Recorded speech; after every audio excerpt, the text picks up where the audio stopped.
The Game Awards were amazing. This was the 10th anniversary of the Game Awards, and Jeff Keighley put on a show. Jeff Keighley's kind of been hit or miss with the Game Awards. He's done a lot of ironing out of this whole entire awards show throughout the years.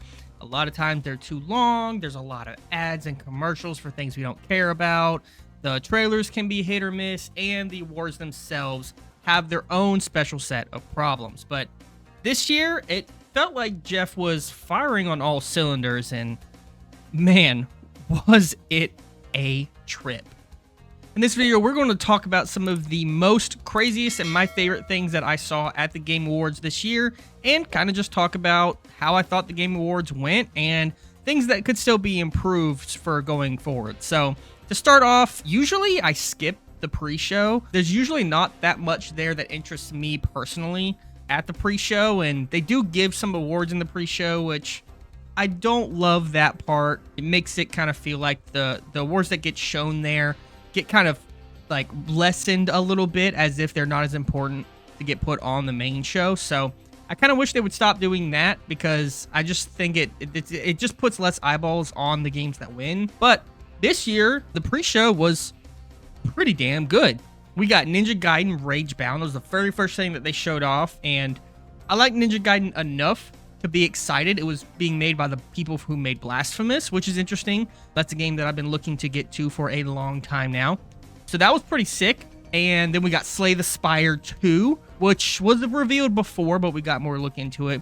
And I do really like me some Slay the Spire. I've got to return to it and finish my runs. I beat it with 3 of the characters. I still need to beat it with the Watcher, and then I never finished Act 4. So once I do that, I feel like I'll be ready to play Slay the Spire 2. But really cool that we saw that. Shadow Labyrinth is that like Metroidvania Pac-Man game inspired by or directly connected to the Secret Level Netflix show. Gotta check that out at some point soon, but that looked kind of interesting. And then Rematch from the people of Sifu. This one I'm not super interested in, but I know a lot of people pop off for Sifu and for soccer. But I'm not really a soccer guy, and I haven't played Sifu, though I think I'd like it. I don't know if Sifu Soccer would really do it for me. And then Solasta 2, one that's probably going to go under the radar for a lot of you people who are a bit new to CRPGs or who just don't play them. But if you finished Baldur's Gate 3 and are looking for some kind of experience like that isn't, like, that's new, Solasta 2 may be your choice, because Solasta 1, a little bit older, but I've played a little bit of it, and it's definitely rough around the edges, but pretty good CRPG, all things considered, and I'm really glad that we got to see Solasta 2 here. But that was all just the pre-show. Now, the main show, the main event, and this is where Jeff Keighley, in the 10th anniversary, he pulled out all the stops. We're going to start with the announcements, because that is probably the most exciting thing and the thing you click this video for. Then we'll talk about the awards and some of the things and my thoughts about the actual award show itself. So we started out immediately with The Witcher 4. It opened the show. Like, as soon as he opened with Witcher 4, like, Jeff Keighley tends to do this. He opens really strong, and then he tries to end really strong. But, like, Witcher 4 could have been a closer kind of a game. And it wasn't. It was the opener. And it was absolutely insane. I had just made a video, like, a week and a half ago, talking about what I would want in Witcher 4. And I talk about how I wanted to see either a custom Witcher or Ciri being the main character. Witcher 3 kind of set that up, so it seemed to make sense, and sure enough, it looks like we're getting a aged up Ciri as the main character, and that's super exciting. The vibes in this trailer were so good. It was exactly what I was looking for. That kind of dark, nasty, wet dirtiness to it. The sort of emphasis on these like crazed villagers who are working in this like hysteria where they think they need to send this girl off into these woods for some god that they worship to appease it, but in reality it's just a monster. But when the girl escapes and Ciri slays the monsters, she comes out to see the girl with a spike in her chest because the crazed, hysteric townspeople have killed her thinking that she didn't do her job. Absolutely insane. And Ciri says, like, there are no gods here, only monsters. And, like, oh my god. Dude, I cannot wait to see gameplay. I cannot wait to see what this game looks like in action. I don't know how long it's going to take for that to happen because we just got news that it's in full production. I also don't really know what that means. Does that just mean that like the Cyberpunk people who were working on Phantom Liberty have now all joined to work on Witcher 4 on top of who was already working on it? I don't know. But I am so excited for this and definitely near the top of like my most anticipated list going forward. I was 100% on board for everything that was on here. And you know what? I'm not even going to address the like, oh, Witcher's woke now crowd that started popping up on Twitter after this happened because honestly, you're not worth it. Go touch some grass, bro. And then right after Witcher 4, I was like, okay, we've got our sort of main Witcher 4 is the big announcement. Let's move on to some smaller stuff. No, we're going to go right back to another hit. We're going to go to Elden Ring Night Reign. And I was like, what is this trailer? Dude, Elden Ring Night Reign, unironically, might be, it is my most anticipated game for next year, 2025. Like, holy shit. Not only is it a return to Elden Ring, which is something that I was not expecting at all so soon, but also it's a standalone game. It's some survival, multiplayer, co-op, roguelike, battle royale style, like, game where you are going to either go solo or team up with friends, go into this roguelike mode where you're going to have your character and then go get new gear and equipment, fight bosses, do it again. If you do that 3 times, you fight a final boss and then build your character up through multiple runs.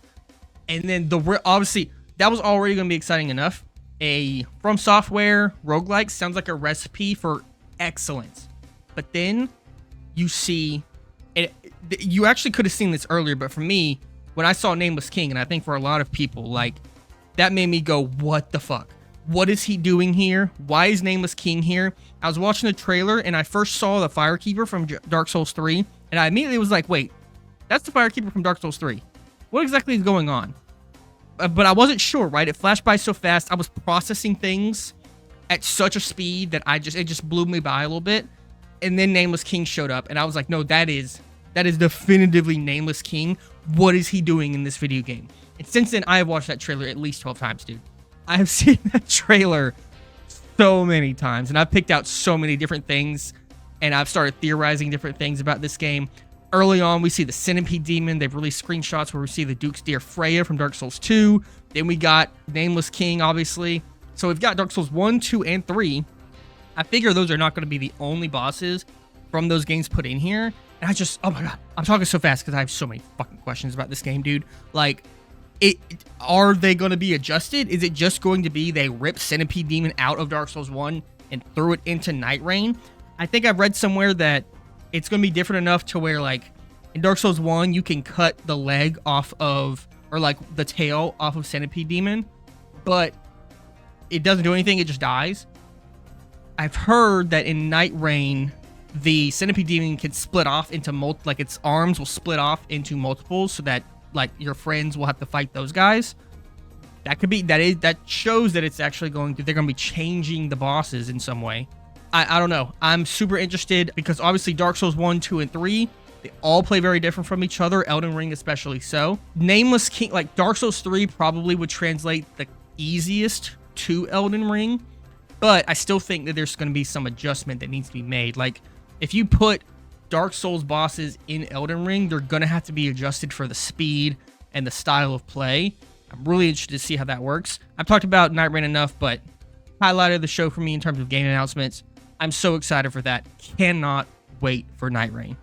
Then the other one I'm interested in is Project Robot. Came to us from the Shadow of the Colossus, Ico, and Last Guardian developers. This one's on my list just because I always thought those games were cool. I always thought those games were super artsy, but in like the way that I enjoy those games. And although, to be honest, the whole like robot mech vibes and the black and white wasn't super working for me, I'm sure once I see it in full and once I actually get my hands on it and play, that I'll actually really vibe with it. Just the fact of the names that are attached to it, I'm really interested in that one.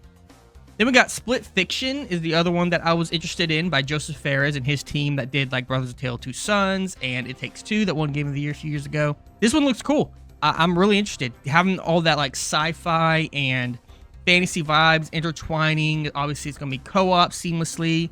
I love that you have the whole one person needs to buy the game and you can just like remote, like you can just share it with somebody else so two people don't have to buy the game. Super accessible and makes it easier to justify getting that game and playing it with a friend. So super interested in playing that game. We'll see how it turns out once it comes out. Borderlands 4 was shown off. I'm in kind of a weird situation with Borderlands 4. I've only played Borderlands 1 and 2, though I really, really like them.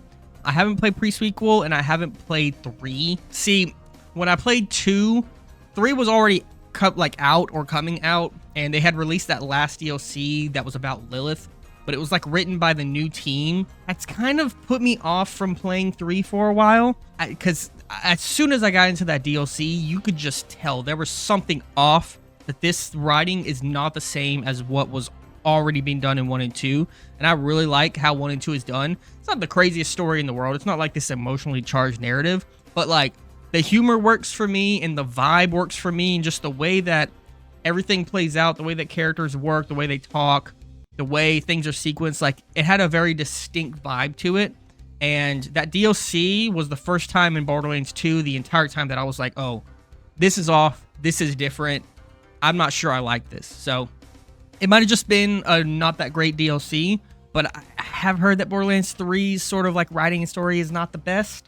So doesn't give me huge hope for Borderlands 4, but honestly, as long as the gameplay is fine and fun, maybe it's good enough, but we'll have to see. I also have to play this with my friends, play through pre-sequel and 3 and see how I feel, but it's important to note, putting a little asterisk next to Borderlands 4 because I might be interested in it in the future, but we'll have to see. I need to kind of get caught up with my Borderlands if I do. Clive in Tekken 8. I don't play Tekken, but I have played Final Fantasy 16. Love my boy Clive. I know a lot of people were gunning for Tifa, but it was cool seeing Clive get his due. I really think Clive is being pushed pretty hard as a Final Fantasy protagonist, which I'm down for. I'm not sure if everybody's going to be down for that, if everybody's going to be okay with him being in the same conversation as like Cloud or Noctis or Titus, or sorry, Tidus if you want to get all specific, but we'll see. But I like Clive. I think he's a good character, and it's cool to see him get his due. Also, where's the Waffle House stage, you cowards? Bring us the Waffle House stage. If the Waffle House stage gets put in Tekken 8, I will play it. I will. If they put Waffle House in Tekken, I will buy Tekken. That's my promise to you. Hold me to that, chat. On that same note, Virtua Fighter has returned, which I think is really cool for the fans of that. Again, another one that I'm not super interested in, but I understand the legacy Virtua Fighter has, and it's really cool to see it return with a 5th entry. Really happy for the people that is, that is released for. I'm happy that Virtua Fighter exists, and I'm happy it's back. Project Century, coming to us from the Yakuza devs, I believe. I'm not really sure. This kind of gave like Sleeping Dog vibes, but I definitely knew it wasn't Sleeping Dogs, but it had the vibe to it. I really like the vibe of the trailer in general. The setting seems cool. The way that the enemies would attack you seemed pretty seamless and pretty cool. I want to see more. I want to see like what is the actual like day-to-day? Is there a HUD? Like what's the objective? What's the goal? So right now, we're really just going off of vibes, and the vibes were good, but just not sure if I'm going to be picking this one up yet. We'll have to find out, but something to keep my eye on. We also got to look at Turok Origins, which is the return to Turok. The last Turok game technically was in 2019. It was some like chibi puzzle game, but it doesn't really look like Turok. It's not like what people remember. The last real Turok was the reboot in 2008, which, I mean, it's 2024. The last game was in 2008. Probably didn't do so hot, so cool to see Turok return. It's another one of these that's on this list because I understand what Turok is. I know what Turok is, even though I'm not personally that interested in it. I put it in the video because I know it has a legacy and I know it's important to people. And so I might try it out maybe one day. Even this trailer didn't really do much for me, but I understand what Turok is and what it means to people. So I put it on this list to acknowledge that. Now, Onimusha Way of the Sword is not like that. Now, while I do understand it has a legacy too, and the last like real Onimusha game was like PS2 in 2006. There was a remaster in like 2018, but that was it. It was a remaster of like the first game or something. I understand Onimusha has like a big legacy, but I'm actually interested in this one. Onimusha, I mean, honestly, my entire PS2 experience is kind of, it has a lot of blind spots. And I think Onimusha is one of those. I think if I go back and play Onimusha now, I would probably really like it. Like these kind of action samurai skill testing games are my shit. And so I think I would actually really enjoy Onimusha. So I don't know when this game is supposed to come out. It looks dope as hell, and I'm glad that Onimusha's back. I'm not excited specifically for this game yet because I'm not entrenched in Onimusha. And if I do end up wanting to play this game, I will have played the other ones first. But I'm going to keep my eye on this one. If I get more updates and it looks cool and continues to garner my interest, I'll probably be going back and playing the old ones and then playing this new one. Pretty excited for that. We'll see how it goes. All right, we got Sonic Racing Cross Worlds, a new like Sonic Racing game from Sega. I've played one of these before. I played Transformed back in the day on the PS3, and it was pretty fun. It's no Mario Kart, but like it's fine. Like it's a perfectly fun kart racer. This one's pretty cool, especially because like they advertise it with Shadow and like Sonic 3 is coming out and Shadow's having sort of his due. So I thought that was pretty cool. I might play it one day. We'll have to see. But I have played one of these before and it caught my eye. And then the last two games that I want to talk about that are like the big daddies, right? We opened with Witcher 4 and Elden Ring, the new Elden Ring Night Ring, right? Those two, extremely my shit. Those are my shit. Like, From Software takes up probably like 3 or 4 spots in my top 10 games of all time. And Witcher 3 sort of hovers in the bottom half of that list. Sometimes he goes out to like the 13th spot. Sometimes it goes up to 9. Somewhere in there, Witcher's like in the conversation. But then we ended with some truly special things. First, we got the Okami sequel. And the treatment that Jeff gave to this game was so sick. He was like tearing up on stage bringing this up. And I had heard the rumors that Half-Life 3 was going to be announced. And I was like, this is it. This is going to be Half-Life 3. Like, he's announcing Half-Life 3 right now.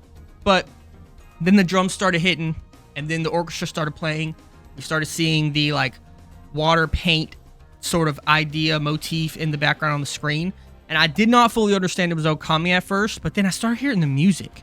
I was like, I've heard this theme before, but I could not quite place it. And as soon as I saw that white dog, Okami, I was like, holy shit, Okami is back. You guys don't understand. Clover was gone. Okami had one game, and then they had Okami Den on the DS, and that was it, right? Okami's been dormant ever since then. Okami is back. I don't understand what happened with Okami. That game is such a piece of art in more ways than one, right? You can just see a visual of Okami and be like, oh yeah, I get it. This game's pretty, right? Okami is one of those games that will never age. It will never age because of how it looks. The specific art style they chose for it literally will never age because it will always look good and still looks good so far into this day. And the game itself is incredible. There's great music, great characters. It's basically a Zelda game, but with better combat, which is huge for me. It's incredible. And seeing it get a sequel all these years later with the same director coming back to do it, absolutely excited for that. I'm thoroughly impressed with how Jeff teed this up and sort of transformed Okami into like a real thing. Like, this could have been just like a throwaway announcement that Capcom did somewhere on like a PlayStation like state of play or something like that, but they didn't. Okami was given a like center stage of like this big fucking deal, and Jeff made it a big fucking deal. And now it's going to be on people's radars, and people are going to talk about it, partially because Jeff gave it such importance, and people started looking at it and being like, oh, this is a big deal. And even if you didn't understand what Okami is or why it's a big deal, you might now look into it because of the way he reacted to it. I'm super excited for that. So glad that Okami's getting a sequel. Can't wait for it to come out. And then lastly, we got the new Naughty Dog game. I love Naughty Dog games. I don't really care. The Twitter trolls on the internet who hate everything about Naughty Dog because they're successful and popular, I guess. But Intergalactic, that game looks, I mean, we didn't really get to see any gameplay, but it looks like I would say it's sci-fi, got very like 90s vibes to it, very Cowboy Bebop in how it feels, but it's sci-fi, it's different, and it looks like it might be an action game, with the main character having that sword that looks super sick and that giant, like, creepy robot looking thing that she's about to fight. Dude, I don't know. Like, I don't know what the game's about. It's clearly got something to do with bounty hunting in space and 90s vibes with Cowboy Bebop influence and stuff. But it doesn't matter. Like, Naughty Dog has created some of the best games of all time throughout their history, starting with Crash Bandicoot, Jak and Daxter, Uncharted, Last of Us. Like, they don't miss. And I'm just so glad Naughty Dog's doing something different. Like, I love Uncharted and I love Last of Us, but I was really waiting for them. I was really hoping they would do something different, right? Something a little bit out there, something a little bit different, something a little bit more creative. And I'm really glad that Intergalactic is their choice. I'm really glad that it exists, and I'm super excited to see what they do with it, because it feels like Naughty Dog hasn't done something that is this out there in a long time, right? Like, they've been making exclusively like realistic shooter games with deep narrative stories about just people and like very down to the ground sort of stuff, right? Like, they've been making those for a long time, and I'm really excited to see them branch out and do something crazy like sci-fi where you can do crazy shit. So I'm excited. I'm really interested in it. This looks awesome. This looks great. I can't wait. Those weren't all the announcements. Obviously, there were a ton of announcements. So if there was something that interests you and you want to bring it up, go ahead and comment down below what you thought was more interesting. These are just the things that I thought were the coolest things at the Game Awards and that I thought were the most interesting. But next we have the awards and the speeches. We know last year, if you watched the Game Awards, the speeches weren't great, and that was largely Jeff's fault and the production team's fault. They were directly responding to the year prior where Christopher Judge spent way too long onto the stage, so they overcorrected and put like a hard minute and a half or minute limit to every developer's speech and shooed them off stage, you know, with music and with putting a timer and saying that, you know, time's up, it's time to go or whatever, please wrap it up. And so they definitely took the feedback, and that's something I'm gonna get into in a little bit, of Jeff taking feedback. And the speeches were great. I mean, I have my problems still. Like, I still think the choices for which awards get to be on stage and which ones don't is still very weird to me. I don't understand why ongoing game gets to be on stage, but like best action adventure, best RPG, art direction, those don't get to go on stage. I still don't really understand that. It always just feels weird to me. I still really don't like when Jeff stands up there and reads off 5 awards at once so that we can get to the next trailer quicker. Like, I do not like that. It really cheapens the whole thing. But for the awards that they do give on stage, they got their ample time. There was never any music throwing them off the stage. There was no, please wrap it up. It didn't seem like there was a time limit, and nobody went super long. That was the major flaw, is that Christopher Judge, they let one speech from Christopher Judge shape the entirety of the next Game Awards, and that was a really stupid thing to do. And they really corrected that now. People understand. They probably had conversations with the developers ahead of time, like, hey, try to talk for about this long, but if you have things to say, say it. Especially the ones who have translators, because that just, you basically need double time, right? Because they're saying their entire speech, and then somebody else has to say that again, but for us to understand it. So I think that's really important, and it felt like everybody got a chance to speak, whoever got to be on the stage. So really happy about that. I'm really pleased with that. I still think there's work to be done with the awards themselves, but honestly, that's a topic for another video. I'm just glad that they corrected from last year and how fast they were shooing people off, and it felt like everybody got their time to speak. In terms of the winners, Game of the Year went to Astrobot, and I thought that was really cool. It wouldn't have been my pick, obviously. If you saw my video predicting the Game Awards, first video on this channel, by the way, I predicted that Final Fantasy VII Rebirth would win, and it would be my vote if I was voting for it. But I super respect that Astrobot did it. It is a platformer game. It's a 3D platformer. It's just fun. It's just a fun game. I guess that's probably why it won, is that people sort of flock to it as like it's an encapsulation of the core of what video games are, which is fun and just enjoyment and a good time and joyful. Like, not every game of the year needs to be some deep narrative story with rich lore and all that stuff. Not every game of the year needs to be this emotional story that like rips your heart out, makes you feel bad. And while I love those kinds of games, it's cool that something as simple and joyful and fun as Astrobot can also win. So really happy with Team Asobi. I mean, Sony finally gave them a chance to make like a real game. Like, they had their VR game, which people really like. They had the tech demo on the PS5, which I really liked. And they finally got a chance to make like a full-fledged game, and they fucking knocked it out of the park, man. So kudos to them. I hope Sony sees that and understands that this team's got it, man. Like, this team knows what the fuck they're doing. So keep them going. Give them fucking money. Like, give them time, give them money, give them the resources they need, because they're going to keep knocking it out of the park. I was really shocked with Metaphor. It won a few awards, most importantly, Best Narrative. I've heard Metaphor Story's good, but I didn't ever think that it was blowing people away. But I guess I was wrong about that, and so I respect it. Kind of made more incentivized to go and play it, because I haven't played it yet. Not that I'm adverse to playing it, it's just these Persona SMT games take forever to play, and I still need to play P4 and 5 and stuff, so I kind of just put it on the back burner and like threw it into the pile of like these Atlas games that I know I need to go back and play. But because it is a new franchise, maybe I'll shift it up to the front a little bit more after this win. The only other thing that was surprising is Rebirth won Score Music, and that was it, which deserved. I mean, it has an incredible soundtrack, and I did vote and predict that it was going to get that.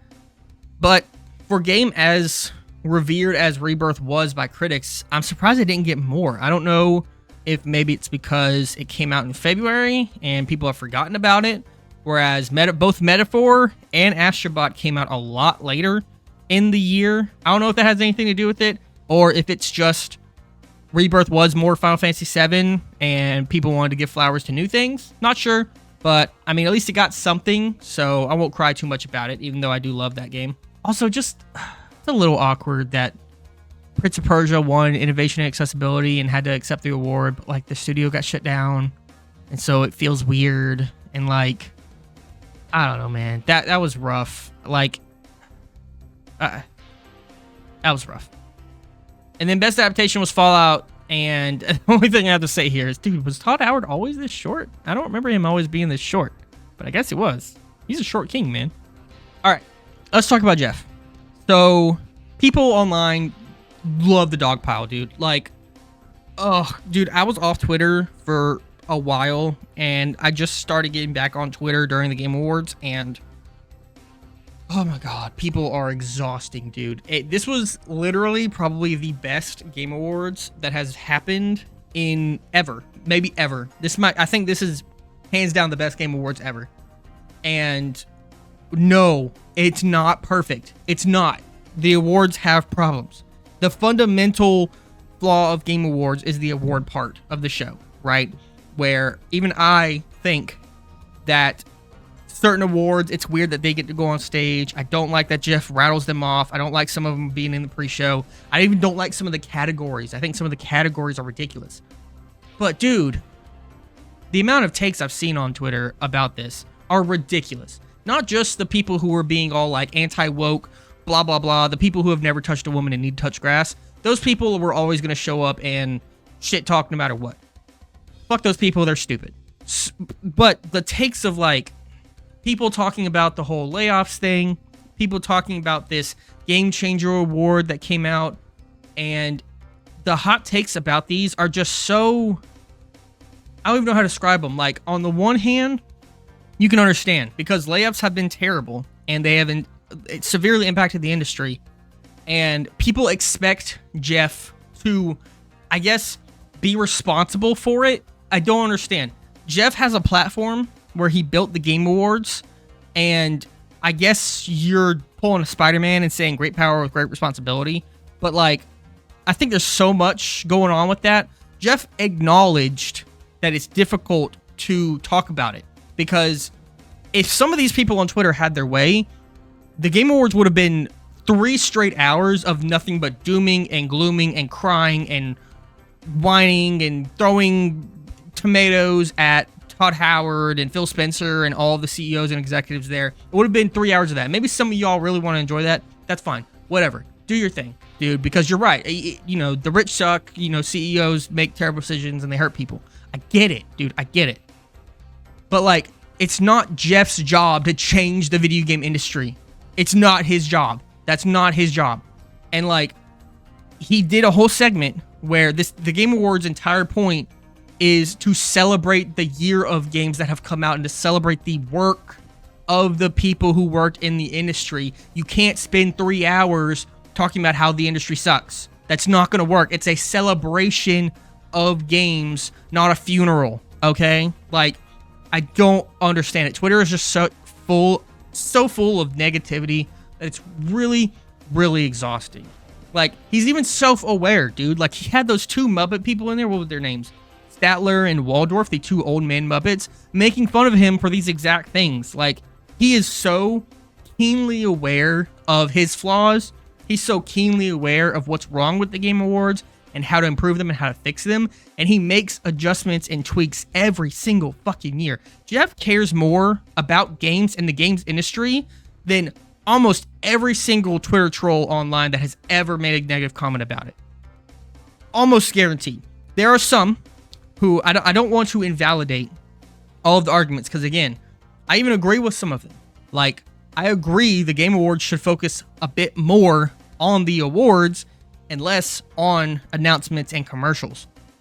But dude, I mean, honestly, I'd say at least 90% of the negativity and criticism that comes out around Jeff Keighley and stuff, and like people twisting.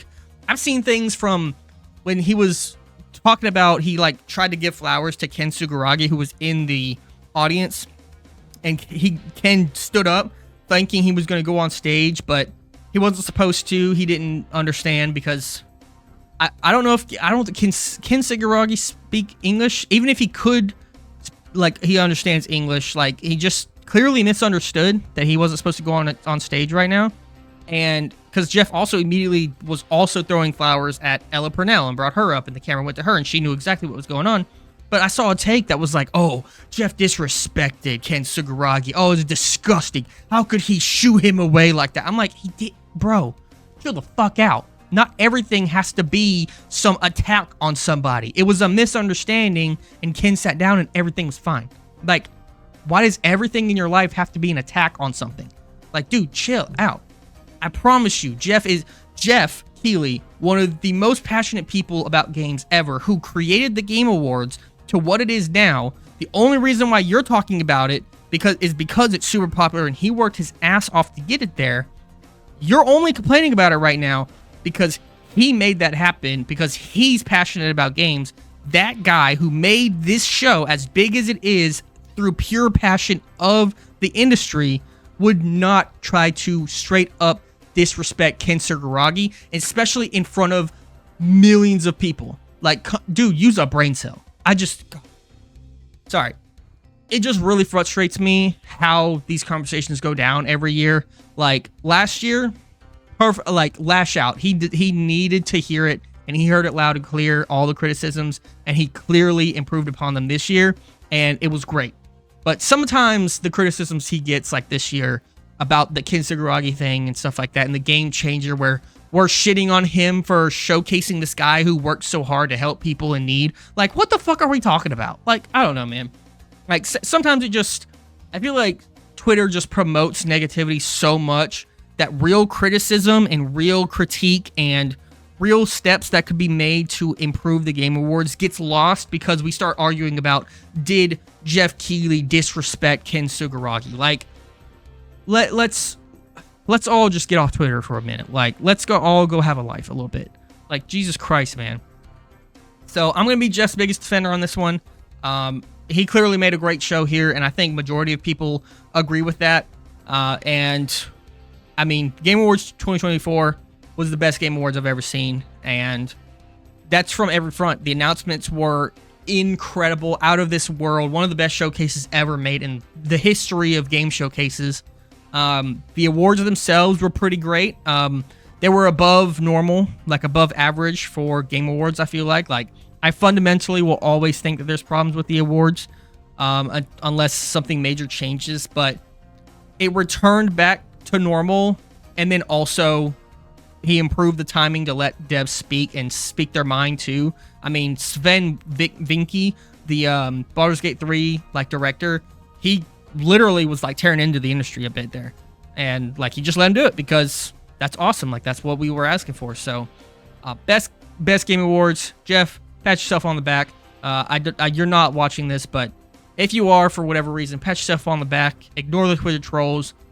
Find the correct criticism. Find the legitimate criticism that's in there, because there are things to improve. But I will defend you on this one because it was a great show, and I know you're passionate, and I know Jeff actually gives a fuck, and a lot of the people who are dogpiling on you really don't actually give a fuck and are just doing it for clout or because it makes them feel better about themselves. And that's just a fact. I may get flamed in the comments for that. I may get a bunch of dislikes on this video, and it might just kill my channel that's just starting, but I don't care. I think he has done a great job, and I think Jeff really just wants games to be the best that they can be. So, and I think this Game Awards was a showcase of that and really encapsulated that feeling he has. So, I'm almost scared to ask, but what did you guys think about the Game Awards? Comment down below. Let me know. Is there anything I said that you disagree with? I'm sure there is. Go ahead and let me know down in the comments below why I'm wrong, and I'll tell you why you're wrong. And I'll see you guys on the next one. Make sure to subscribe if you like my little talk videos like this. I'll see you guys later. Peace.